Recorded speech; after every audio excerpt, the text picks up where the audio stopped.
Dear students, कैसे हैं आप सभी। लास्ट लेक्चर के अंदर हमने बेसिक अकाउंटिंग वर्ड्स किए थे।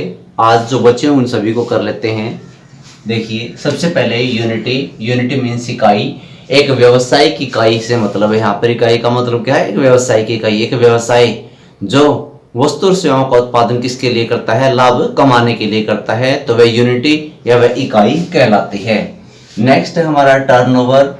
टर्नओवर किसे कहते हैं? टर्नओवर का मीनिंग है टोटल सेल्स, यानी टर्नओवर कितना किया एक वित्तीय वर्ष के अंदर एक व्यवसाय ने कितना टोटल माल बेचा, यानी कुल बिक्री से है यहाँ पर टर्नओवर का मीनिंग। अगला है हमारे पास goods and service tax.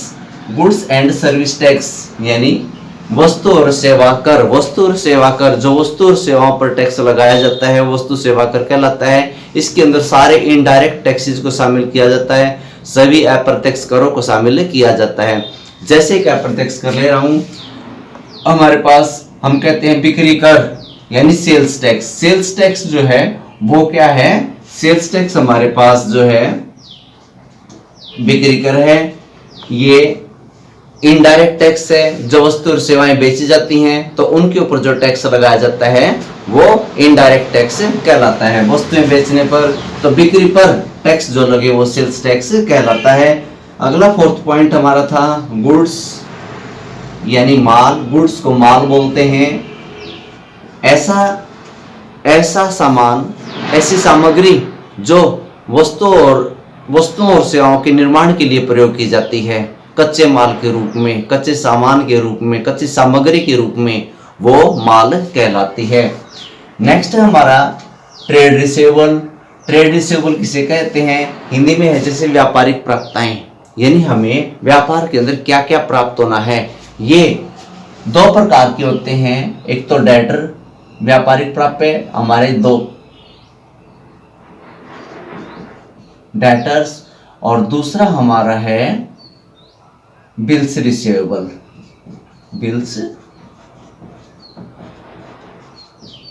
Bills receivable. Debtor means देनदार। डेटर मीन क्या होता है? देनदार। व्यवसाय ने जिन्हें सामान माल उधार बेचा है वो हमारे डेटर कहलाते हैं, यानी वो व्यवसाय के डेटर कहलाते हैं, वो देनदार कहलाते हैं। जैसे व्यवसाय ने राम को 50,000 रुपए का माल उधार बेचा तो वो क्या कहलाएगा? वो डेटर कहलाएगा।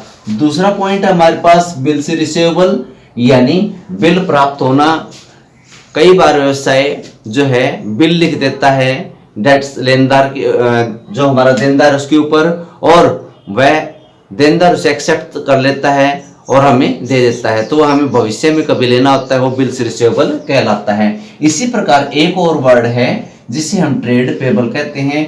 ट्रेड पेबल व्यापारिक देयताएं। जब माल बेचा जाता है, तब जब माल खरीदा जाता है तो हमें उसके बदले में पैसा प्रदान करना पड़ता है, या जैसे ये भी दो प्रकार का होता है ट्रेड पेबल। कौन कौन सा? नंबर 8 इसके अंदर होता है क्रेडिटर, जिनसे हमने माल खरीदा था, उधार माल खरीदा था, इसी को लेते हैं राम से 50,000 रुपए का माल उधार क्रय किया, खरीदा, तो वो हमारा क्या बन गया? क्रेडिटर। क्रेडिटर को क्या बोलते हैं? लेनदार। क्रेडिटर को क्या बोलते हैं? लेनदार बोलते हैं। इसका भी एक दूसरा पॉइंट है हमारे पास, वो क्या है? Bills payable.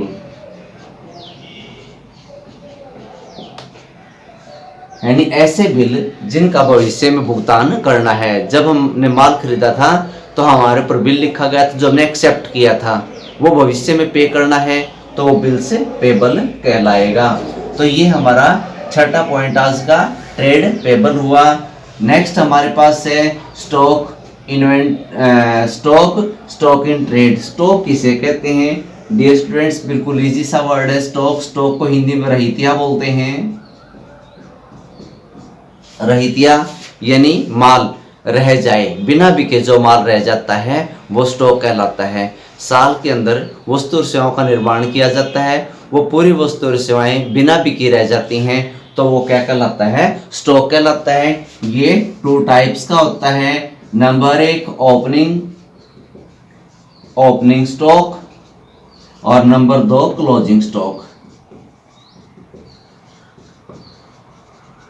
ओपनिंग स्टॉक ऐसा माल जो साल के बिल्कुल आरंभ में होता है बिना बिका हुआ, वो ओपनिंग स्टॉक। जो साल के लास्ट में रहा था बिका हुआ, वो अगले साल के लिए आरंभ में आ जाएगा ओपनिंग स्टॉक। और इस पूरे वर्ष के दौरान जितना माल बिक जाए और बाकी लास्ट में फिर जो बच जाता है वो क्या कहलाता है, क्लोजिंग स्टॉक। तो ओपनिंग स्टॉक और क्लोजिंग स्टॉक हमारे पास यहाँ पर दो प्रकार का स्टॉक है।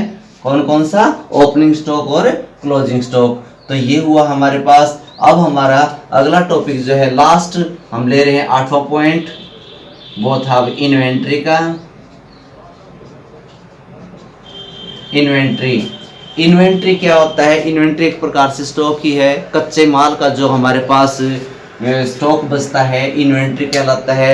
सबसे पहले रॉ मटेरियल बोल देते हैं। रॉ मटेरियल क्या है? जब कच्चा माल पूर्ण रूप से तैयार नहीं हो पाता तो वो हमारे पास बचा रह जाता है, वो रॉ मटेरियल कहलाता है। फिर सेमी फिनिश्ड हो जाता है। कुछ माल पूर्ण रूप से तैयार हो जाता है, आधा तैयार होता है और आधा तैयार नहीं होता, वह भी बचा हुआ होता है, वो सेमी फिनिश्ड के अंदर आ जाता है। और कुछ बिल्कुल फुल फिनिश्ड, तैयार तो हो गया लेकिन हमारे पास बचा हुआ इन्वेंट्री ऑफ फुल फिनिश्ड, तो बचा तैयार तो हो गया लेकिन हमारे पास क्या है, बचा हुआ है, तो वो क्या कहलाएगा, फुल फिनिश्ड इन्वेंट्री कहलाएगा। तो इन्वेंट्री तीन प्रकार की, सबसे पहले रॉ मटेरियल की, फिर यानी कच्चे माल की, फिर अर्ध निर्मित माल की और फिर पूर्ण निर्मित माल की।